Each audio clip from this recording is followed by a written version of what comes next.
Assalomu alaykum aziz opa-singillar. Sizlarni kanalimda ko'rib turganimdan juda ham xursandman. Kecha korzinka to'qish darsligini joylaganimda tagi fanerlik edi. Shuning uchun faneri bo'lmaganlar uchun yoki uni xohlamaganlar uchun tagini ham trikotajikda to'qish mumkinligini ko'rsatib bermoqchiman. Shunaqa to'qisanglar ham bo'ladi. Mana bu korzinkamizni buyog'i ipda tagi ham xuddi shunaqa trikotaj ipda to'qilgan. Bugun sizlarga xuddi shunaqa mana bunisi ham xuddi shunaqa tagini ipni o'zidan to'qiganmiz. Bu ham qattiq, mustahkam bo'lib chiqadi. Buning uchun bizga trikotaj ip o'zlaring xohlagan rangdaginaqa kecha to'qiganimiz jigaring edi. Ozgina ko'rinmay qoladi deb o'yladim. Shuning uchun bugun yorqinroq ipda to'qishni xohladim. Tanladim yorqinroq ipni.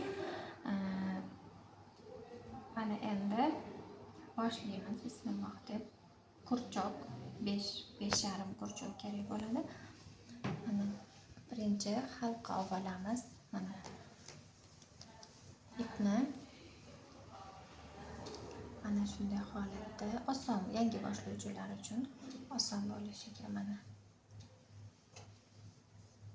aylantirib olamiz kurchokni ichiga.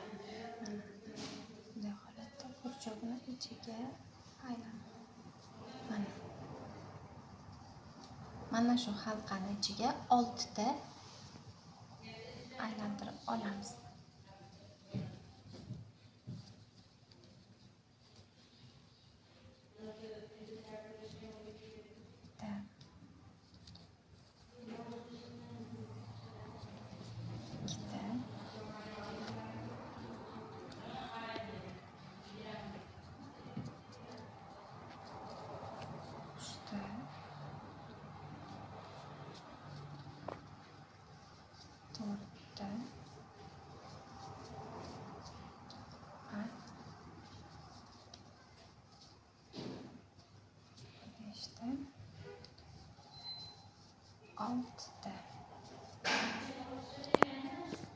Endi mana bu yordamchi ipimizni qoldirgan ipimizni tortganimizda bu dumaloq holga keladi. Mana shunday holatda bo'ladi. Endi mana bu kurchokdagi halqamizni chiqarib birinchi olgan petlyamizni ichiga kirgizib olamiz. Mana shunday holatda orqaga chiqarib olamiz. Oldidan orqaga qarab tortamiz. Mana endi mana shu petlyani oxirgi mana yaxshilab ko'rinsin. Mana shunday holatda bo'ladi. Endi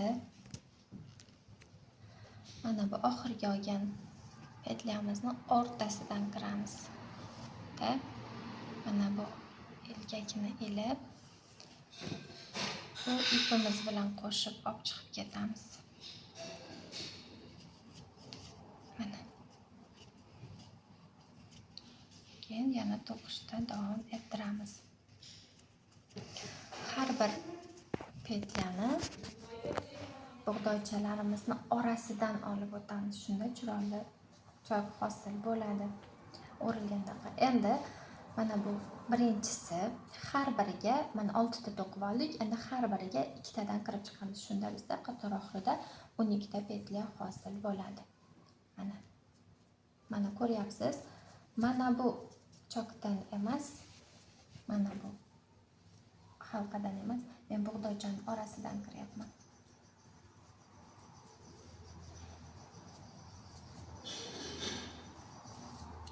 Bitta yana shu joyga kiramiz.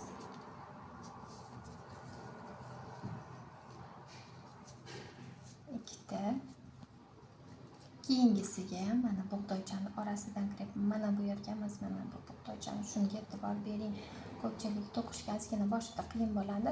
Shuning uchun petlyani o'zidan olib ketib qo'ya qolishadi. Yo'q, bunda xato bo'lib qoladi.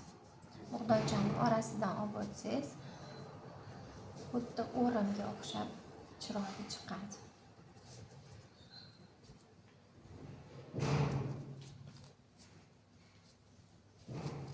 Mana ikkita bo'ldi.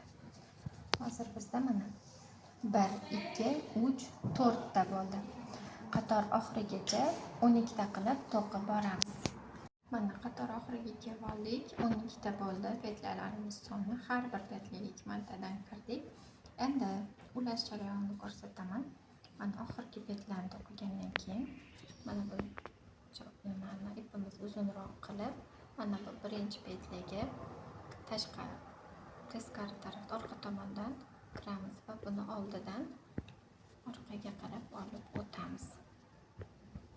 Mana shunday qilib, endi buni mana bu oxirgi petlarni orasidan bug'doychadan kirib, mana bu ipni aylamizda kurchogimizga ipni aylantirib bu yerga chiqamiz. Mana dumaloq hosil bo'lyapti. Mana ko'rdingizmi? Bug'doychalar hosil bo'lyapti.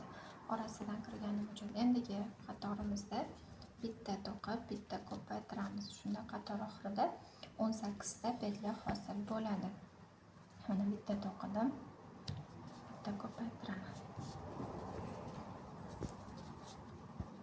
Mana bug'doychani orasidan kiryapman, e'tibor bering. Shunda joyingiz chiroyli chiqadi. Mana bitta to'qib, bitta ko'paytirdim. Yana keyingisiga kiramiz. Bug'doychani orasidan kiryapman. Mana